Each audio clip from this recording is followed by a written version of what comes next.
Bismillahirrahmanirrahim. Assalamualaikum warahmatullahi wabarakatuh. Waalaikumsalam warahmatullahi wabarakatuh. Semoga kita semua dalam keadaan baik-baik saja, para pemirsa.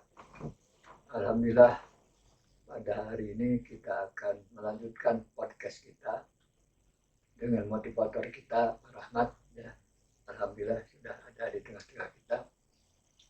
Pada hari ini kita akan menggunakan tema yaitu hidup bermakna. Nah, pertanyaan kita pertama ya, untuk apa sebenarnya kita hidup ini? Jadi sebenarnya manusia itu diciptakan oleh Allah itu untuk beribadah. Ibadah itu adalah mengabdi kepada Allah atau melaksanakan perintahnya dan menjauhi larangannya. Nah, kemudian dalam hidup itu sebenarnya kita itu menghadapi apa? Kita atau siapa saja yang hidup ini pasti akan menghadapi masalah besar atau kecil. Tugas kita adalah bagaimana mencari solusi dari masalah-masalah yang kita hadapi. Apakah masalah pribadi, masalah keluarga, ya. Kalau menjadi pemimpin tentu memikirkan masalah yang dihadapi oleh negara dan bangsa kita itu sendiri. Tapi dalam periode ini yang akan kita bahas itu bagaimana kita mengalami hidup yang bermakna. Jadi Pak Rahmat, kita akan mencoba membahas hidup yang bermakna itu seperti gimana ini Pak Rahmat? Kan bisa dijawab sekarang. Oke. Ya tadi sebenarnya sudah disinggung sama Pak Prof tentang hidup bermakna. Kalau kita kembali sih ke tujuan kita diciptakan itu apa? Ya dalam sebuah ayat di Al-Quran jelas bahwa tidak aku ciptakan jin dan manusia. Wa ma khalaqtul jinna wal insa illa liya'budun. Bahwa tidak aku ciptakan jin dan manusia hanya untuk beribadah. Bahwa tujuan kita diciptakan itu adalah untuk beribadah. Maka hidup yang bermakna itu adalah hidup yang untuk memenuhi tujuan tersebut. Nah, yang jadi pertanyaan adalah banyak orang yang mereka itu memaknai hidupnya apa. Makanya kita penting sekali memahami definisi dari makna hidup itu sendiri. Nah, di sini makanya podcast ini kita adakan, kita membahas tentang makna hidup ya supaya bisa memberikan pencerahan atau pelurusan bagi yang masih keliru, karena seringkali orang tuh mengambil definisi dengan sumber yang tidak jelas. Banyak orang yang dengan bahasa yang indah, dengan bahasa yang puitis mendefinisikan makna hidup, yang akhirnya bisa menyeleweng ke bukan yang tidak sesuai dengan ajaran Islam. Nah, di sini kita perlu menegaskan bahwa hidup yang bermakna itu apa sih? Nah, kalau hidup bermakna sesuai dengan tujuan diciptakannya manusia untuk beribadah, selain ada yang kedua untuk menjadi khalifah di muka bumi, maka makna hidup kita itu yang memenuhi tujuan kita diciptakan. Salah satunya untuk ibadah, kemudian menjadi khalifah di muka bumi. Nah, dalam implementasinya apa? Yang namanya bermakna itu ya ada artinya, ada manfaatnya dengan keberadaan kita. Kita bisa memberi arti baik bagi diri kita maupun bagi sesama, bagi orang lain. Bagi diri kita mungkin dalam rangka ibadah, bahwa setiap apa yang kita lakukan itu mendapatkan pahala. Itu kan ibadah, tujuannya adalah pahala. Kemudian kita juga aktivitas kita juga harus memberikan makna atau arti bagi sesama. Semakin besar kita memberikan manfaat bagi sesama, ya, artinya hidup kita itu semakin bermakna juga. Jadi bermakna itu membawa arti, membawa manfaat baik bagi diri kita maupun kepada sesama dalam rangka ibadah. Gitu. Baiklah, jadi memang supaya hidup itu bermakna, maka salah satu cirinya bahwa hidup itu ada manfaatnya. Betul sekali. Bagi diri sendiri dan bagi orang lain. Nah, selanjutnya ini, apa itu kiat-kiatnya Pak Rahmat supaya kita bisa hidup bermakna ini? kiat-kiat langkah-langkah supaya seperti hidup apa gitu. bermakna. Sebenarnya ada sebuah hadis yang luar biasa tentang Rasulullah mengatakan, siapa sih orang-orang yang paling cerdas? Nah, Rasulullah mengingatkan bahwa orang yang paling cerdas itu adalah orang yang selalu mengingat mati. Saat saya membaca buku Seven Habits of Highly Effective People, mungkin Bapak pernah baca. Ya, Salah satu habit yang pertama adalah begin with the end. Dan the end kita di dunia adalah kematian. Jadi dimulailah dari kematian. Dimulai dari akhir hidup kita. Bahwa kalau kita setelah mati, apa yang terjadi berikutnya? Nah, yang seringkali orang tuh lupa. Makanya kata Rasulullah, orang yang paling cerdas itu adalah orang yang selalu mengingat kematian. Jadi salah satu kiat supaya hidup kita bermakna, ya kita harus selalu mengingat. Mengingat bahwa apa yang kita lakukan itu untuk apa? Untuk mempersiapkan kematian kita. Supaya kita mendapatkan tempat yang terbaik nanti setelah kita mati di akhirat nanti. Bahkan di tempat yang tertinggi, sampai kita itu bisa berjumpa dengan Allah yang merupakan puncak kebahagiaan. Kata Rasulullah, orang itu sudah bahagia masuk surga. Tapi saat berjumpa dengan ya bisa melihat wujud Allah, itu adalah puncak kebahagiaannya yang jauh melebihi dengan kebahagiaan kita di surga. Nah, kita harus ya, jadi langkah pertama supaya hidup kita bermakna ya kita harus selalu mengingat untuk apa sih hidup kita itu. Jadi intinya kita ya harus rajin mengingatkan diri. Setiap hari harus selalu mengingatkan diri bahwa hidup kita itu harus selalu bermakna. Ada salah satu kiat yang bisa kita ambil ya. Mungkin ini bisa menjadi sebuah pertanyaan yang bisa kita lakukan journaling, artinya membuat jurnal setiap hari. Misalnya kita bertanya setiap hari dengan sebuah kiat sederhana ini, apa yang terpenting pada hari ini? Apa yang terpenting bagi saya? Apa yang terpenting harus dilakukan hari ini? Jadi kita mengarahkan, memfokuskan pikiran kita kepada apa yang terpenting. Nah, ini akan berjalan jika definisi makna hidup kita udah benar. Tapi bagi orang yang salah definisinya, yang terpentingnya juga akan menjadi salah. Nah, jadi salah satunya mungkin kita bisa di journaling. Atau kita juga bisa memanfaatkan chalkboard atau whiteboard dengan sebuah tulisan apa yang terpenting yang harus kita lakukan hari ini. Nah, ini supaya mengarahkan fokus kita tidak menghabiskan waktu untuk hal-hal yang tidak penting. Karena zaman sekarang itu orang itu banyak yang hidupnya seperti zombie. Hidup tapi tidak hidup. Artinya dia hidup tapi hidupnya nggak ada makna. Nggak ada keinginan untuk lebih baik. Tidak ada keinginan untuk meraih sukses. Apalagi tidak ada keinginan untuk meraih sukses di akhirat kelak. Nah, jadi harus selalu ada pengingat. Karena godaan-godaan kita untuk menjalani hidup seperti zombie saat ini sangat berat. Kalau zaman dulu ya saat negara Cina atau Tiongkok dijajah oleh Jepang, karena masyarakat Cina itu dijajali dengan opium. Nah, zaman sekarang sebenarnya ada juga opium-opium yang bisa membuat kita itu mabuk kepayang. Dengan adanya TikTok, dengan adanya YouTube, dengan adanya berbagai hal yang membuat kita itu terlena. Termasuk game dan sebagainya. Bukan tidak boleh main TikTok, main YouTube, main Facebook, atau main game, bukan tidak boleh. Tetapi saat berlebihan itu kan sudah melenakan hidup kita. Saat hidup kita sudah terlena, hidup kita tidak akan bermakna. Nah, makanya harus selalu ada pengingat. Diri kita, minimal diri kita selalu mengingatkan.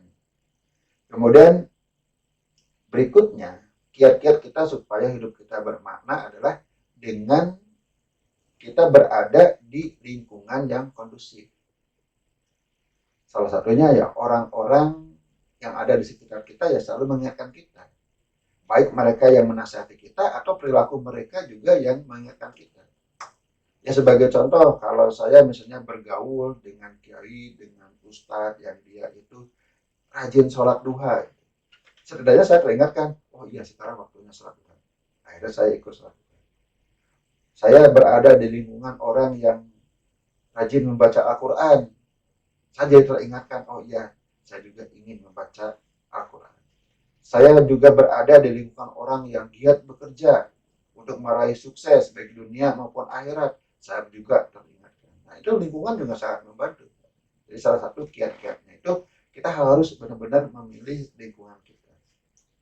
Ya. Kemudian yang terakhir, yang keempat, salah satu cara atau kiat kita supaya hidup kita bermakna adalah rajin muhasabah. Itu bisa dilakukan setiap hari. Biasanya para sahabat itu melakukan muhasabah itu misalnya evaluasi diri. Evaluasi diri. Yang muhasabah itu kalau dalam bahasa kita itu evaluasi diri. Yaitu dilakukan sebelum tidur misalnya. Sebelum tidur ya kita tanyakan apa yang sudah kita lakukan hari ini. Ibadah apa yang harus dilakukan hari ini. Kalau ibadah kita sudah banyak, apakah ibadah kita itu sudah dilakukan dengan ikhlas, dengan khusyuk? Kalau sedikit, apa saja yang kurang? Evaluasi supaya teringat. Bahkan ya, beberapa nasihat seperti dari Ibnu Qayyim, Imam Ghazali mengatakan kalau ternyata saat evaluasi diri kita kedapatan kita lalai, ya kita menghukum diri. Ya, itu salah satu yang metode supaya kita itu terjaga, menjadikan hidup kita itu terus bermakna. Itu Pak kira-kira. Nah, Bapak tertarik bahwa kita itu satu saat akan berakhir dalam pengembaraan di dunia ini. Nah, untuk itu dua hal barangkali harus kita sadari. Pertama, bahwa tugas kita hidup di dunia itu adalah untuk beribadah. Ibadah itu bukan hanya ibadah ritual, tapi juga ibadah sosial. Yang baru dikatakan ibadah yang apa. Yang kedua, waktu kita juga tidak pasti ini. Bisa kita dipanggil Allah itu memang 10 tahun lagi, 5 tahun lagi, 20 tahun lagi, tapi bisa saja sebentar lagi gitu ya. Nah, oleh karena itu kita harus bisa memanfaatkan waktu dengan sebaik-baiknya. Jangan sampai menunggu esok hari. Jadi do today ya. Jadi milik kita yang terbaik itu adalah hari ini. Sebab hari esok itu baru probabilitas. Mungkin ada, mungkin juga tidak ada. Masa lalu itu sudah jadi sejarah ya. Jangan diingat-ingat. Tapi yang penting ya hari ini kita harus manfaatkan dengan sebaik-baiknya. Baiklah, kita lanjutkan ini Pak Rahmat ya. Baik. Ini faktor-faktor apa ini yang menyebabkan hidup kita itu tidak bermakna ini? Pada dasarnya yang membuat hidup kita tidak bermakna itu di saat kita memperturutkan hawa nafsu kita. Hawa nafsu ini berlaku baik untuk kesuksesan di dunia maupun apalagi ya kesuksesan di akhirat. Saat kita memperturutkan hawa nafsu, ya sudah hidup kita itu hanya untuk hawa nafsu, nggak ada artinya.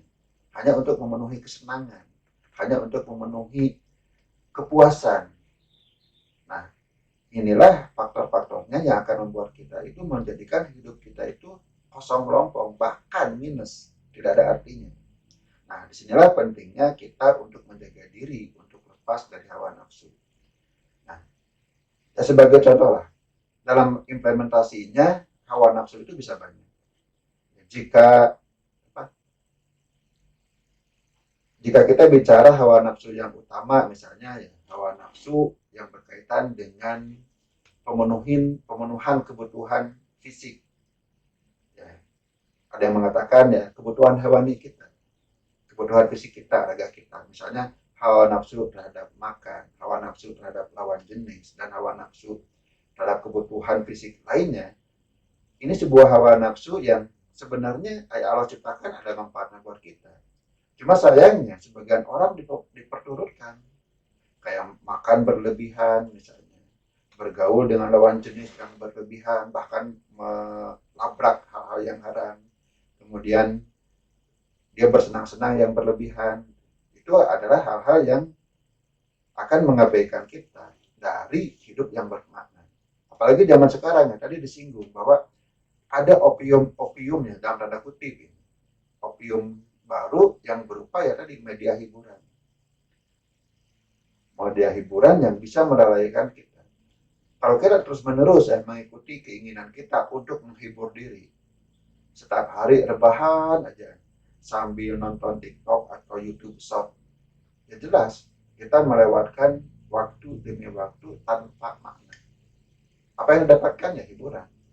Tapi apakah mendapatkan pahala ibadah, mendapatkan pahala bekerja keras, mendapatkan pahala mencari rezeki, mendapatkan pahala bermanfaat bagi orang lain, ya itu yang seringkali akan terabaikan oleh kita. Jadi faktor utamanya adalah hawa nafsu yang implementasinya bisa macam-macam. Bisa TV, bisa YouTube dan sebagainya. Nah ini tentang hawa nafsu Pak. Jadi Bapak kira hawa nafsu itu kan energi ya. Betul sekali. Dengan energi orang bisa maju. Ya. Tanpa orang menggunakan hawa nafsu, dunia ini tidak akan berkembang. Betul sekali. Nah, contohnya ya, kalau orang ingin pintar ya harus sekolah itu bukan hanya S1 ya, S2, S3 ya. Itu kan pendorongnya itu kan hawa nafsu barangkali ya, karena ingin maju. Ya. Demikian pula suatu negara itu bisa membangun ya, membangun tol ya, membangun bangunan yang baru ya, kota baru se Indonesia gitu ya. Itu memang itu dorongan hawa nafsu. Nah pertanyaannya ini bagaimana kita supaya hawa nafsu kita betul-betul berfungsi untuk kemajuan yang baik, bukan kemajuan yang kurang baik. Kira-kira gimana ini? Para ulama yang pernah saya baca memberikan arahan. Jadi dalam hidup itu supaya kita itu lebih bermakna, apa yang harus diutamakan? Ada 3 hal yang akan mengarahkan hidup kita. Yang pertama itu adalah syar'i, jalan dari Allah, perintah-perintah Allah, larangan-larangan Allah itu adalah syar'i. Yang kedua adalah akal, pikiran kita. Dan yang ketiga adalah hawa nafsu.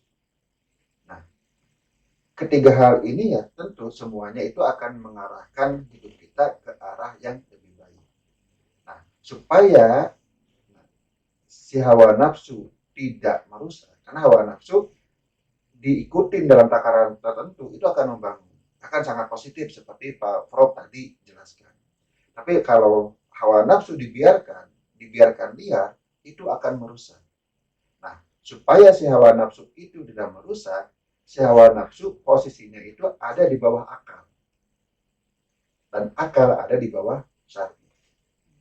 Jadi kiatnya seperti itu. Implementasinya gimana? Saat kita akan mengikuti hawa nafsu, ya kita harus selalu bertanya, dalam logika lah, akal kita gunakan. Apakah yang kita lakukan itu ada manfaatnya atau tidak? Apakah ini akan membawa kebaikan bagi kita? Apakah ini hal yang terpenting? Enggak bagi kita. Apakah ini akan membawa makna enggak bagi hidup kita? Itu akal yang bertanya. Kemudian periksa lagi dengan syar'i. Apakah yang kita lakukan itu sesuai dengan syariat? Diperintahkan oleh Allah enggak? Apakah ini sunnah enggak? Apakah ini dilarang atau enggak? Nah, saat sudah lolos akal, sudah lolos syar'i, maka ya hawa nafsu selama itu hal yang positif, maka ya tidak masalah. Yang penting, yang terpenting itu jangan sampai si hawa nafsu mengalahkan fungsi akal kita dan mengalahkan syar'i, perintah-perintah Allah. Itu Pak kunci. Ya, ya. Nah, yang terakhir ini Pak Rahmat ya. Kan kita itu katanya harus berusaha menjadikan the best ya, orang yang terbaik. Ya. Ada yang mengatakan sebaik-baik seorang serdadu itu katanya apabila mati di medan peperangan. Ya. Sebaik-baiknya seorang dokter itu apa ditempati ketika sedang mengobati pasien gitu ya. Nah ini sebaik-baik manusia yang gimana sebenarnya? Kalau dalam ajaran agama sebaik-baiknya manusia itu adalah yang paling bermanfaat. Itu ada hadisnya. Saya lupa lagi, tapi ada hadis yang mengatakan sebaik-baiknya manusia adalah yang paling memberikan manfaat ke sebanyak mungkin orang. Itu yang pertama. Ada juga hadis yang lain yang mengatakan sebaik-baiknya seorang, ini dikhususkan kepada laki-laki ya, sebaik-baiknya seorang laki-laki adalah yang paling baik kepada istrinya. Ya. Jadi kalau kita ingin tahu seperti apa sih orang yang paling baik, ya kita ikutin kembali lagi ke ajaran agama, ya salah. Itu 2 contoh, saya yakin itu hanya 2 contoh. Yang paling baik itu adalah orang yang paling bermanfaat kepada sesama, yang paling membantu, yang paling banyak membantu, yang paling banyak berkontribusi bagi bangsa, negara, dan masyarakat sekitar. itu adalah manusia yang terbaik. Dan di hadis yang lain Rasulullah mengatakan sebaik-baiknya manusia adalah terutama laki-laki ya, karena disebutkannya kepada istri, yaitu orang yang paling baik kepada istrinya. Itu adalah sebaik-baiknya manusia. Karena kalau seorang laki-laki baik kepada istri, maka keluarganya itu akan baik. Kalau keluarganya baik, keluarga yang lain juga baik, semua keluarga yang baik, ya akhirnya semua juga menjadi Kalau manusia baik. itu wanita, jadi sebaik-baik wanita itu suaminya gitu. Yang paling patuh kepada suaminya. Oh gitu. Iya. Artinya yang kalau dilihat ya, secara dikontekskan secara umum, sebaik-baiknya manusia itu orang yang benar-benar dia menjalankan perannya sesuai dengan ajaran agama. Dan juga sesuai dengan profesinya masing-masing. Betul, itu perannya Ya, profesi. ya. Sebab setiap manusia itu kan profesinya macam beragam. Ada beda. Tadi kan yang di tentara, ya sebaik-baik Betul. tentara gimana, sebaik-baik dokter gimana, Ya. sebaik-baik kayak dosen atau guru gimana, Betul. ya, sebaik-baik motivator gimana, Betul gitu ya. sekali. Nah, Pak Rahmat ya, seorang motivator lah. Sebaik motivator gimana sebenarnya? Ya, sesuai dengan maknanya, motif itu kan menggerakkan. Jadi saya memang punya misi ingin menggerakkan sebanyak mungkin orang. Yang saya buat, misalnya membuat website motivasiislami.com, kemudian membuat channel, membuat berbagai produk dan sebagainya. Yang pada dasarnya itu ingin menggerakkan sebanyak mungkin pada umumnya semua manusia, khususnya orang Indonesia, lebih khususnya lagi Muslim Indonesia, supaya itu mereka tuh bergerak maju, bergerak meraih sukses, bukan hanya dunia tapi sukses juga akhirat. Artinya disinilah saya akan mencoba peran saya. Peran saya meskipun namanya motivasi Islami, peran saya bukan sebagai seorang ustadz atau kiai, tapi peran saya sebagai motivator. Nah, maka saya akan berusaha sebaik mungkin supaya menggerakkan lebih banyak orang. Mungkin salah satunya, makanya saya sangat bersyukur Pak Prof mengundang saya di sini. Mudah-mudahan ini juga bisa menjadi salah satu saluran saya untuk menggerakkan lebih banyak lagi orang untuk hidup lebih maju dan meraih sukses dunia dan akhirat. Baiklah para pemirsa sekalian, barangkali bincang-bincang kita cukupkan sekian saja. Kesimpulannya, ya, hidup bermakna itu adalah hidup yang bermanfaat, ya, khususnya bagi dirinya sendiri dan juga bagi orang-orang lain. Ya. Nah, dengan hidup yang bermanfaat seperti demikian, insya Allah hidupnya itu tidak sia-sia, ya. Jadi ada manfaatnya. Tentu saja ini sesuai dengan profesinya masing-masing. Nah, kalau mahasiswa barangkali yang sebaik mahasiswa itu adalah yang patuh, ya, melaksanakan kuliah dengan baik, penelitian dengan baik, ya, dan juga kalau mereka ujian juga dengan mendapatkan hasil yang sebaik-baiknya. Ya. Demikian pula dengan profesi-profesi yang lainnya. Ya, mudah-mudahan kita semua berusaha, mari kita melaksanakan hidup ini dengan bermanfaat. Ya. Mudah-mudahan dengan adanya ya tayangan podcast kita di Bina Esa TV, ya, sasirin sebenarnya ya, meskipun sedikit, ya, kita bisa berpartisipasi, ya, untuk mendorong bangsa kita supaya makin lama makin baik. Ya. Orangnya yang tadinya kurang pintar jadi lebih pintar, makin berpendidikan. Ya. Kemudian yang tadinya miskin menjadi tidak miskin. Ya. Setidak-tidaknya dengan adanya saran-saran motivasi ini, yang tadinya pasif menjadi lebih aktif. Ya. Jadi mudah-mudahan sekali lagi ada manfaatnya tayangan ini. Mohon maaf atas segala kekurangannya. Wassalamualaikum warahmatullahi wabarakatuh. Waalaikumsalam warahmatullahi wabarakatuh.